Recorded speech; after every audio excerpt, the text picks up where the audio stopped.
It's natural for entrepreneurs to compare themselves to peers, to competitors, and even to the image of success that they've built in their own minds. But what if comparing yourself could actually sharpen your strategy? Today, Ben and I are diving into a study of over 2,000 entrepreneurs who collectively created $32 billion in wealth. The question is, how do you stack up and what can you learn from your peers? Stay tuned, you won't want to miss this.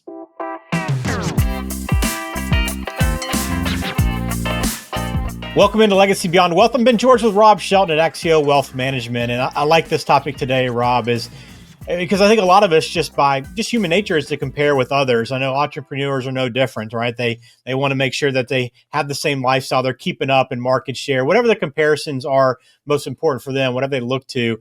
There's a lot of that comparison with them. Why do you think that is? Why are we so drawn to compare ourselves? It's interesting. I think that it's just human nature. And I think all of us want to be able to benchmark or find out where we are, and how do we progress and move forward and seek for that next step along that path of success that's out there. And business ownership can sometimes be lonely, right? It's not that everyone has their own business, and so you take a look out there. There's more people that have a W-2 income than are business owners, and there's different lessons to be learned out there on that path of business ownership. And then last but not least, it's not necessarily always about competition, but being able to compare is a good thing because there's things you can learn from others as well as see as maybe areas where you need to be able to improve to be able to reach that next level of success. Yeah, and this study will point out, I think, some of those traits that are important. And I know it does highlight a number of patterns we're going to get into today. If you have questions, again, make sure you use the link in the description below to get in touch, schedule a discovery call with Axio Wealth, and really begin talking about some of these things for you and your family, maybe your business. Rob works with business owners all the time and can help you manage that wealth and be more successful for your family long term. So I think that first trait, then let's talk wealth and income, because I know it's kind of the first measurement, I'm sure, for a lot of people is how am I doing? How am I performing? What's the bottom line? Yeah. So, out of this study, they found about one third are earning between 100,000 to 250,000 a year. The interesting thing to me is 64% earn more than that. Hmm. And so that's one thing that I came away. And those other levels come to be that 12% earn between 1 to 3 million per year, 3% earn between 3 to 5 million per year, and about 5% earn more than $5 million a year. And their net worth is anywhere between 26% were between 1 to 5 million, but 5% exceed more than 50 million of Wow. net worth that's out there. Yeah, it's interesting to see that broken down. And were there any surprises for you? And what stood out to you the most by seeing those numbers? Well, basically, there's a wide range, right? I mean, if you're taking a look at it, making 100,000 a year versus making 5 million, that's a real big difference in income, right? So there Mm-hmm. are a lot of different ranges that are out there. But the biggest thing is most of their wealth is tied directly to the businesses that they own. And that could be a good and a bad thing because that can be a great reward, but most don't necessarily understand the risk that is tied right along with that. And the key isn't just how much, it's how secure and purposeful the wealth is. Just before we jumped on here, I was meeting with a new business owner and his wife that just barely came on board. It's what we call the implementation meeting. And I love talking with them about that. And they care so much about their business. They're so integrated into it. And it's created significant opportunity for them over time. That's not to mean that there weren't trials along the way that they had to overcome. But the biggest thing that I see out there is that they see this asset start to grow that's their business. And now there's questions that come up about now what? What do I do next? How do I manage this? Because it's so much different than just having a paycheck that comes in from a W-2 income job. Yeah, I like that. And I like that message of being secure and purposeful because look, there's always somebody out there that's doing better than you, right? And there's always somebody on the other end that's not doing as well as you. So it's always about keeping that perspective, but also having a purpose for the money that you have. So good first trait to kind of point out there. What about the risk tolerance? What do we find from the ability to tolerate risk and what people were comfortable with?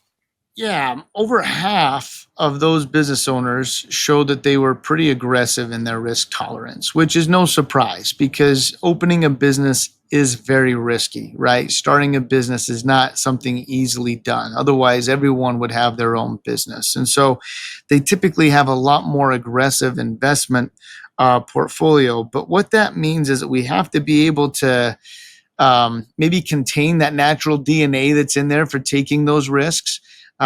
Just recently, we were talking with a business owner, and he sold his business for 17 million just a few weeks ago.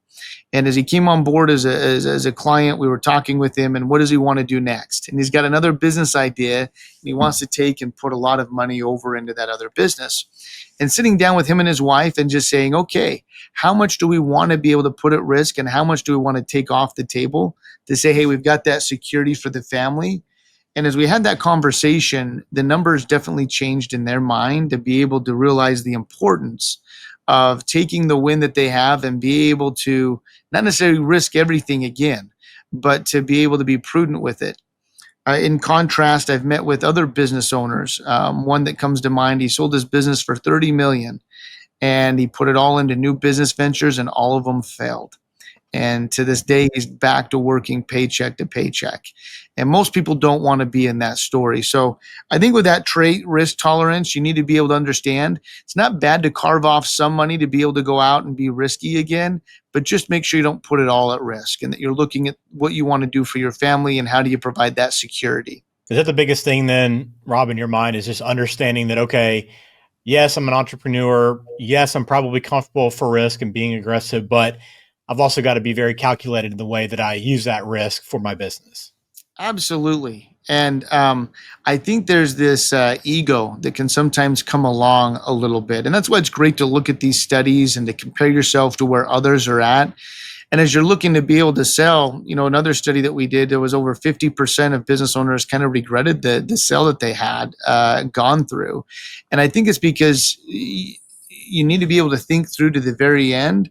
And sometimes our DNA to be entrepreneurs has us taking on risk, but that doesn't mean we don't have to take on the unnecessary risks that are out there. And trying to filter through that can be really difficult if you don't have someone that has the expertise in doing that. And that's what I love meeting with clients, challenging their thought process, and really putting together a plan versus just a knee jerk reaction that people typically have when they sell a company. All right. On to trait number three, then. And I know for a lot of entrepreneurs, their family is typically involved in some capacity. So, what did this study find about that family involvement? Yeah, as you take a look at it, 38% say that the family is very much involved, and businesses can that have family involvement can be both a strength and a strain on that business. I love working with family businesses. Some of the greatest relationships can come out of working with your family. I remember a client we were working with, and they sold for 30 million their family business, and the kids are still involved in that business even after the sale. And they had a way to be able to make sure that those family relationships and those business relationships didn't necessarily put one or the other at jeopardy or risk. Now, that's not easy to do because I know another family that we work with, boy, it seems like there's always turmoil that's going on inside of that family because they haven't found a way to compartmentalize what is that family relationship versus the business relationship. They see it all as one relationship and haven't had a way to be able to look at that. I think the biggest thing is working with business owners to come back to the values and having an alignment where everyone's going in the same direction. If there isn't that alignment and that vision, that's where I see a lot of that strain and discord that can be able to creep in from those family members being a part of the business. Yeah, I guess family obviously is a big part for a lot of people, and it can be both the strength and a strain, I guess, in a lot of ways. And again, I guess communication and just making sure everybody's on the same page and clear about things is always going to be very important. It is, and making sure that you understand what their concerns are, their goals are. Why are they working into a business, right? And we kind of put together call it a value statement, a family constitution, if you will, or something of that nature that really puts together the reason why we're doing that. That becomes the mortar between the bricks that when the tough times come, those disagreements come, that they always do, that mortar is able to stick through and hold the strength of those relationships together, versus without it, it's very easy to push through, and those relationships not having the strength to withstand that trial. All right, let's move on to our next trait then. The growth mindset that many entrepreneurs have, and optimism as well. How many feel pretty strongly about the growth and being able to continue pushing forward? And this is where it gets really interesting. 86% expect to exceed past personal growth, and 82% expect that their business growth to surpass their prior records. Those are some pretty big numbers of very Yeah. optimistic people. And when you look back, some of the best businesses are started during some of the worst economic times. It's interesting to go back and look at that study. And so, to be an entrepreneur, you have to be optimistic, but that can be, again, a double-edged sword. Are you ready to unlock the freedom to live your best life? Schedule your no-cost 60-minute discovery meeting with our team today. During this session, we'll take the time to understand your family's story and financial dreams. Together, we'll craft a personalized roadmap designed to help you achieve your goals. Let's explore how we can unlock the freedom for you and your family to thrive. Just click the link in the description of today's show to get started. Yeah, I guess that is the thing, right? I mean, when you look at the optimism, sure, it is great because you always feel like you always have confidence, I guess, in yourself. But I guess if you're as blindly optimistic, doesn't necessarily mean you're going to achieve those goals, does it? No, and I'm thinking of one entrepreneur we met with. They're not a client, but we had met with them, and they were so optimistic they just wouldn't take any good advice that came their direction. And that's where I would say that would be a blind spot, right? They were blindly optimistic, that some way, somehow, they'll always find a way through. But that doesn't replace strategic planning and working with professionals to be able to try to put yourself in a position to be that optimistic to succeed, right? One thing that I hear a lot of is that, you never become successful without a little bit of luck. But the harder you work and the better you plan, the better the chances are for that luck to be able to happen.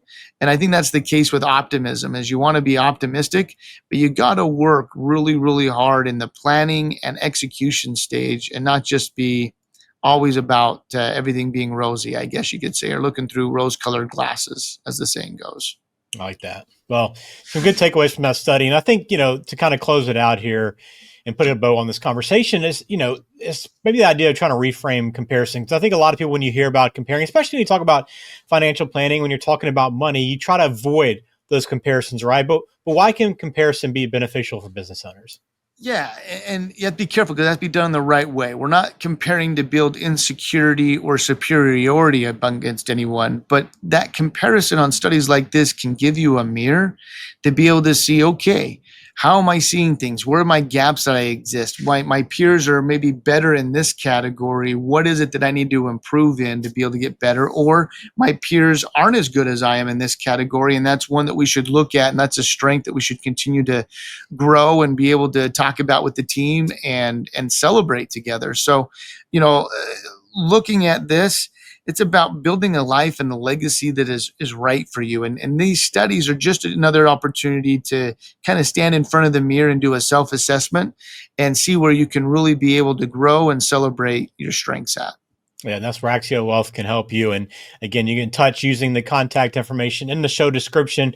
You'll see it on the screen as well if you're watching us on YouTube. But again, the whole goal with this conversation is to make sure you're not looking sideways at people, right? But confidently forward and making sure that your ambitions are lining up with your family, your legacy, and that plan reflects all of that as well. So that's the reason why we wanted to kind of point out this comparison and provide a little bit of clarity there. But if you have any further questions, please reach out to Rob. But we appreciate you watching this video. Hopefully this gives you a little bit of idea of where other entrepreneurs stand, and hopefully you can get some value out of this. But we appreciate it.